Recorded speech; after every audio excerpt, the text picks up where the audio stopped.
आपण आज आपल्या एका अशा अवयवाची व्यथा जाणून घेणार आहोत की ज्याच्याशी आपण कितीही दूर व्यवहार केले तरी सुद्धा तो स्वतःचं आरोग्य जास्तीत जास्त काळ टिकवून ठेवण्याचा आणि स्वतःचं कार्य उत्तम प्रकारे पार पाडण्याचा आपल्या शरीरामध्ये सतत प्रयत्न करत असतो.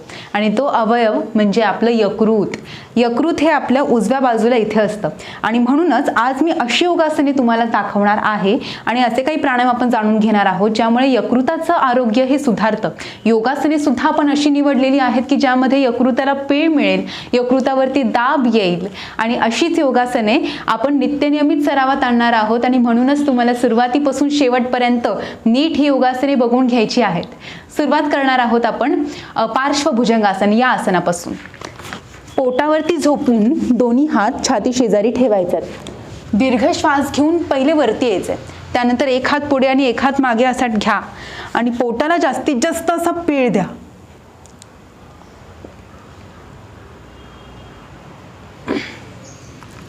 कसे पोटाला पीळ दिलात ना की मग यकृताचं आरोग्य तर सुधारतंच पण त्यासोबत पोट कमी होतं. अनेक रोग हे पोटातूनच निर्माण होतात. मग ते ब्लड प्रेशर असू दे, डायबिटीज असू देत, पोट वाढणं हेच त्याचं एक मूळ कारण असतं आणि कुठे ना कुठे जबाबदारही असतं हे कारण की ज्याच्यामुळे आपल्याला विविध त्रास उद्भवतात. आता फॅटी लिव्हर किंवा लिव्हर सिरोसिस किंवा लिव्हर स्कार्स आणि असेच लिव्हरचे अनेक आजार आणि इथून पुढे काय लिव्हर फेलर. तर इथपर्यंत हे जे आजार पुढे जातात ना त्याचं मूळ कारण असतं की पोट आपण जर ते वाढते तर वाढू दिलंय, वजन वाढते तर ते तसंच ठेवलेलं आहे, नित्यनियमित व्यायाम करायची सवय नाही, काही हरकत नाही, किंवा रोज चालायला जात नाही, रोज धावत नाही आपण, किंवा घरच्या घरी अशी काही व्यायाम प्रकार करत नाही की ज्यामुळे घाम बाहेर पडेल. तर हे जर सगळ्या सवयी आपल्याला नसतील ना तर त्या आजपासून या सवयी लावून घेतल्याच पाहिजे.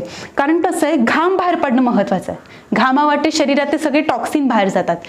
चालणं महत्वाचं आहे, धावणं महत्वाचं आहे. त्यामुळे शरीरामध्ये रक्ताभिसरण पटापट व्हायला लागतं आणि रक्ताद्वारे शुद्ध प्राणवायूचा पुरवठा आपल्या शरीरातल्या प्रत्येक अवयवाला, यकृताला झाला की मग यकृताचं आरोग्य हे सुधारतं. पुढचं आसन पाहूयात, पार्श्व त्रिकोणासन. पार्श्व म्हणजे पाठची बाजू. पायात अंतर घ्यायचंय आणि पाठी मागून पुढे ट्विस्ट करायचंय.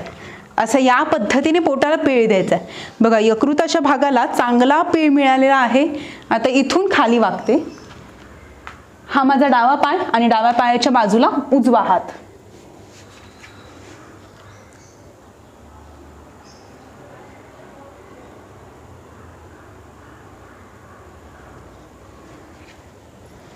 हेच दुसऱ्या बाजूला करूया. पोटाला चांगला पीळ इथे.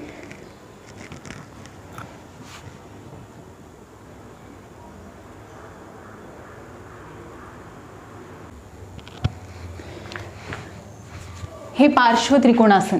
तर जे आपण आता आसनं पाहतोय या सर्व आसनांमध्ये पोटाला जास्तीत जास्त पीळ देणं अत्यंत महत्त्वाचं आहे.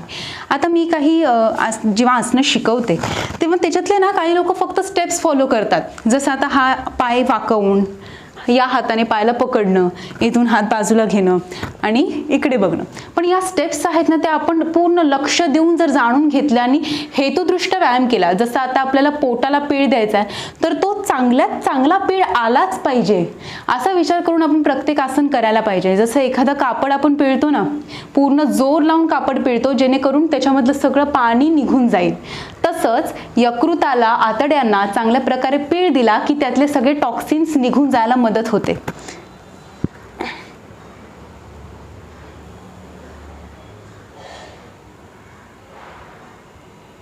हे आहे वक्रासन. आणि याच्याच जवळची आणखीन काही आसनं सांगते मी जे तुम्ही बसल्या बसल्या बैठक स्थितीमध्ये करू शकता. हे आहे अर्ध मत्स्येंद्र आसन.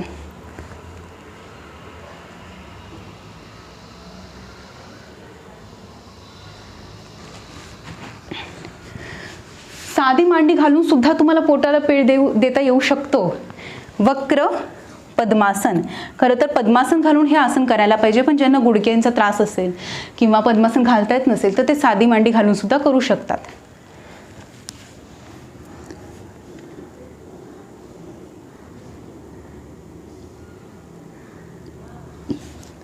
हे दुसऱ्या बाजूला सुद्धा पोटाला चांगला पीळ द्या, त्यानंतर खाली वाका.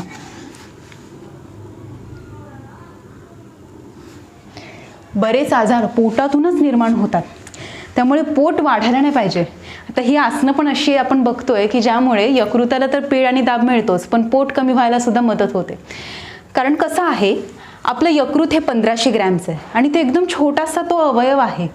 पण या यकृताचं कार्य किती? शरीरातले 500हून अधिक कार्य हे यकृतच पार पाडत असतं. जसं पचनक्रिया, बाईल या पाचक रसाचं सेक्रेशन यामुळे होतं. वाढलेलं कोलेस्ट्रॉल, वाढलेलं बिलिरुबिन हे शरीरातून निघून जाण्यासाठी सुद्धा यकृताचाच वापर केला जातो.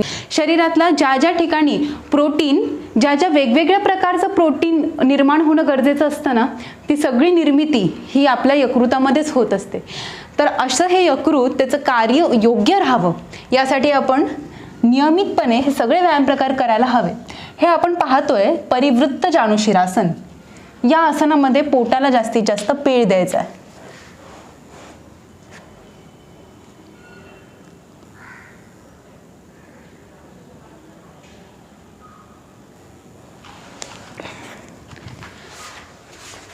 यकृतामध्ये फक्त एक 5%च फॅट असतं, पण हे फॅट जेव्हा वाढतं 5 ते 10% जरी फॅट झालं तरी पण फॅटी लिव्हर हा आजार आपल्याला होऊ शकतो.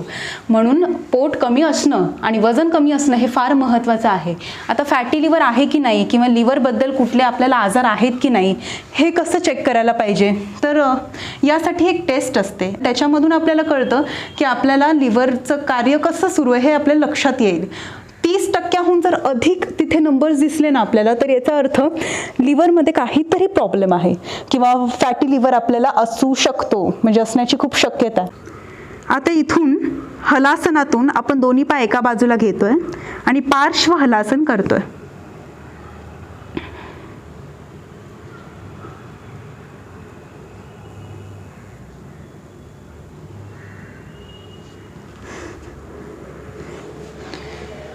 पार्श्व हलासन दुसऱ्या बाजूनेही करायचं आहे.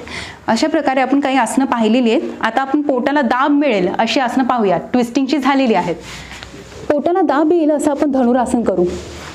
यात आता छाती आणि मांड्या खाली जर असेल तर मग हे वजन डिवाइड होतं, पण पूर्ण पोटावरती वजन येण्यासाठी छाती आणि मांड्या नीट उचलले गेले पाहिजेत.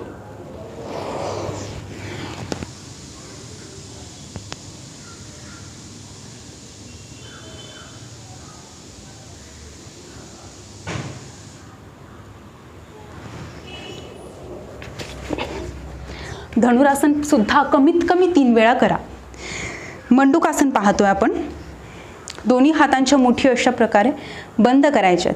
ओटी पोटाला चांगला दाब द्यायचा आहे. थोडेसे तुम्ही हात वरती घेतले तरी चालेल.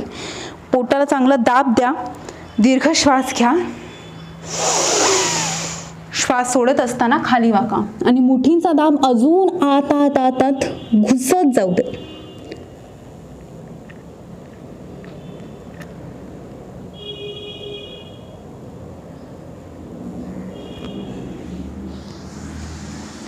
या आसनात सुद्धा 1.5 ते 2 मिनिट आपण स्थिर राहायला हवं. आता ही काही आसनं आपण पाहिलेली आहेत आणि काही पुढे प्राणायाम देखील पाहणार आहोत. आणि ही सगळी आसनं तर महत्त्वाची आहेतच, पण त्यासोबत आहारावरती जरा लक्ष असणं महत्त्वाचं आहे. खरं तर आपल्या प्रत्येकाला माहीत असतं की कुठला अन्नपदार्थ आपल्याला जड जातोय, कुठल्या पदार्थामुळे आपल्याला त्रास होतो, कशामुळे माझं वजन वाढतंय हे आपल्या प्रत्येकाला समजत असतं. म्हणून तुम्हाला जर शंका आहे की कुठले अन्नपदार्थ आपल्या शरीरासाठी बाधक आहेत, तर मग ते पूर्णपणे अवॉइड करा.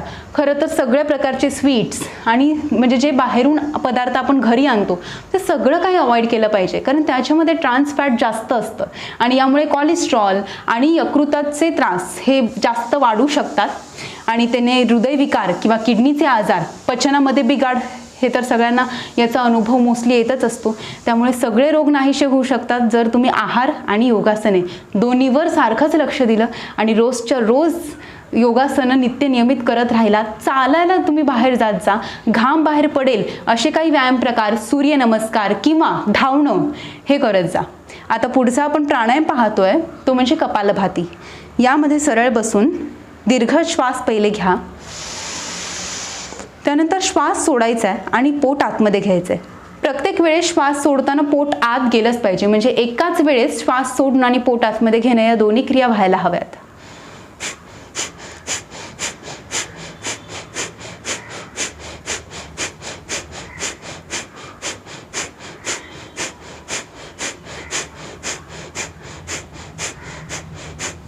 बरोबर पोटाचा भाग इथे आतमध्ये जातोय, म्हणजे यकृताला कपालभातीचा खूप फायदा होतो.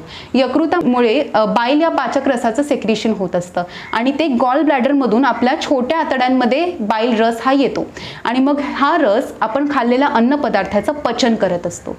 पण आपण अन्न पदार्थ दिवसभरातून फक्त 5 वेळा खाल्ले पाहिजेत. मग सकाळी उठल्या उठल्या तुम्ही ड्रायफ्रुट्स खाऊ शकतात किंवा मध आणि लिंबू टाकून कोमट पाणी सुद्धा पिऊ शकता. अशाने तुम्ही दिवसाची सुरुवात केली म्हणजे एक मील तुमचा तिथेच झाला. Second, breakfast. मग तुम्ही नाश्ता केलात की पुढे मग कुठलंही फळ घेऊ शकता, पण तो तिसरा मील मग होणार. जर फळ नाही खाल्लं 11-12 वाजता तर डायरेक्ट जेवण, मग हे 3 वेळा. मग पुढे 4 किंवा 5 वाजता जर तुम्ही फळ खाल्लं तर तो होणार चौथा मील. आणि शेवटी डिनर म्हणजे रात्रीचं जेवण. रात्रीचं जेवण हे 7च्या आत झालं पाहिजे, म्हणजे 5 मील्स. आता यापेक्षा पुढे तुम्ही जर काही खात असाल, म्हणजे दर 1-1, 2-2 तासाला काही ना काही तोंडात टाकणं, अगदी छोट्यातलं छोटे एक टेस्टसाठी आपण तोंडात काहीतरी टाकतो ना, त्याने सुद्धा आपल्या लिव्हरला आराम मिळत नाही. आपण सतत आपल्या यकृताला काम करायला लावत असतो. बघा, आता तुम्ही रात्री झोपलेला असाल, शांत गाढ झोप आपण सर्व घेतोय, पण आपल्याला दर 1-1, 1.5 तासाने जर कोणी उठवलं तर आपली झोप शांत होईल का? मग दुसऱ्या दिवशी आपल्याला सतत जांभा येत राहतील आणि आळस येत राहणार आणि सारखं झोपायला पाहिजे असं वाटणार. तसंच आपल्या यकृताला दर 1-1, 1.5 तासाने जर आपण हा बाईल रस सेक्रेट करायला लावला तर आपल्या यकृताला आराम मिळत नाही आणि विश्रांतीची वेळ आपण यकृताकडून ती काढून घेत असतो. म्हणून विश्रांती यकृताला मिळू देत. तसंच रात्री लवकर जेवा, जेणेकरून यकृत त्याचं कार्य, पचनाचं कार्य योग्य पद्धतीने करेल आणि पुढे यकृतालाही आराम करायला वेळ मिळेल. कारण यकृतामध्ये जे नवीन फ्रेश रक्त येत असतं ना, ते 1 ते 3 या टाइम पिरियडमध्ये जास्त ऍक्टिव्ह असते ती क्रिया.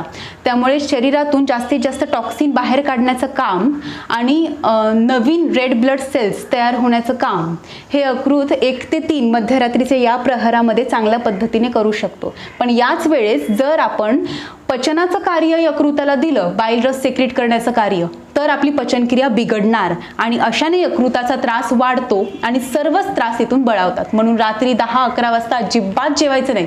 स्किप केलं तरी चालेल, तरी आपण तोंडात काहीही रात्रीचं टाकायचं नाही. चला पुढचा प्राणायाम आपण पाहूयात, अनुलोम विलोम प्राणायाम. उजव्या हाताच्या अंगठ्याचा अनामिकेचा वापर करायचा आहे, रिंग फिंगरचा, आणि उजवी नाकपुडी बंद करून डाव्या नाकपुडीने दीर्घ श्वास घ्यायचा आहे. डावी नाकपुडी बंद करून उजव्या नाकपुडीने श्वास सोडायचा आहे.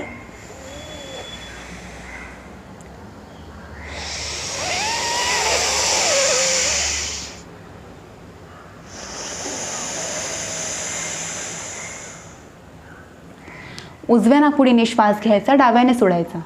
डाव्या नाकपुडीने श्वास घ्यायचा आणि उजव्याने सोडायचा. अल्टरनेट नॉस्ट्रिल ब्रिदिंग म्हणजे अनुलोम विलोम प्राणायाम. रोज 5-5 मिनिट हे दोन्ही प्राणायाम झाले पाहिजेत. प्रत्येक योगासन 2 ते 3 वेळा रिपीट झालं पाहिजे. अशा पद्धतीने आपण योगासन आणि प्राणायाम आणि सूर्यनमस्कार हे 45 मिनिट ते 1 तास यामध्ये करू शकतो. सकाळचे चालायला जा किंवा धावायला जा, असे जर तुम्ही रुटीन ठेवलं आणि आहार योग्य पद्धतीने घेत राहिलात तर तुमचं यकृताचं कार्य हे उत्तम राहील. बघा, कुठल्याही अवयवाची किंमत आपण पैशांमध्ये करू शकत नाही.